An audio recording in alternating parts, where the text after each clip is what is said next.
though, about this is that it can change so quickly. And Right. that happens a lot, right? Yeah, and we're concerned about the potential for maybe more favorable fire conditions in early September as the whole big picture pattern shifts around a little bit. That's a problem for next week. The next several days look like a continuation of this normal weather pattern that we've been in fact, even slightly below normal temperatures as we head into the last weekend in August. Let's enjoy this while it's around before we get into that heightened heat and heightened fire threat early next month. It is going to be just a tiny bit warmer, especially inland on Friday. We're going to be in between these little ripples in the atmosphere that have been skirting through Northern California. That allows the temperatures to warm up fractionally. You're not going to notice much of a difference. A stronger storm system is going to miss us to the north. That's not a galloping shock this time of year, but it's going to be close enough to kick in a stronger onshore wind, squeeze the atmosphere over the Bay Area, produce those gustier westerly winds. Not strong enough for a wind advisory, but strong enough to push that cooler marine air farther inland, both Saturday and Sunday. Temperatures running maybe 5 or 6 degrees below average, and that onshore wind should keep our air quality good, which is where it was today. The one concern is that those areas of low pressure, they rotate counterclockwise, which means as they pass to our north, they could take some of the smoke from Northern California, send it out over the ocean, and then wrap it back around towards the Bay Area. I don't think that's likely over the next several days in any great abundance, but there may be just a little haze on the horizon every once in a while. In general, ground level air quality, which is the stuff that we have to breathe, is going to be fine as we head through the weekend and into early next week. Any shift in the mid-level winds, which is what drives that smoke from place to place, is going to be minor and brief. Most of the time, we're going to be seeing that onshore wind keeping our air quality just fine. That continues all the way through the last day of August, next Wednesday. Let's take a look outside, and this is the view from Salesforce Tower.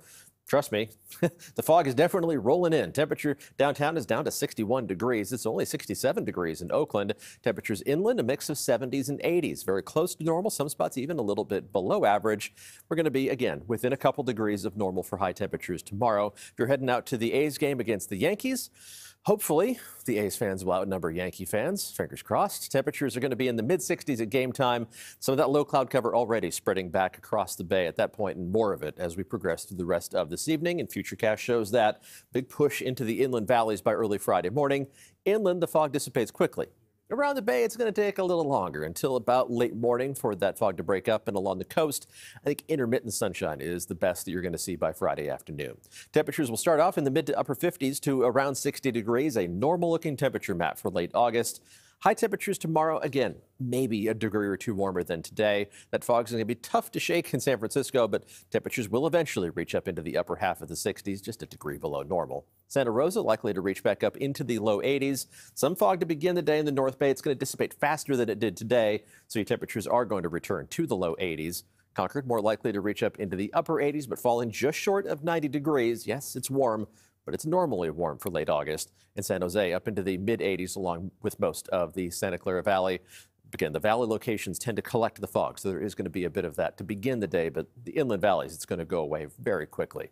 Temperatures elsewhere fill in the rest of the map. Low 60s along the coast, a mix of 60s and 70s around the bay, and mostly 80s inland. Just the very warmest spots far inland in the East Bay we're getting just a little bit above 90 degrees.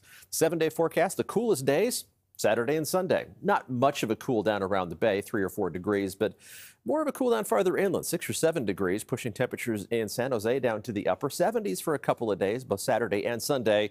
And then we gradually warm up as we head through next week. Even the warm spots this weekend, inland in the East Bay, only in the mid-80s. That's bonus territory in late August, but it's short-lived. Temperatures will return to the low 90s for those hot spots inland for the first day of September, which is a week from today.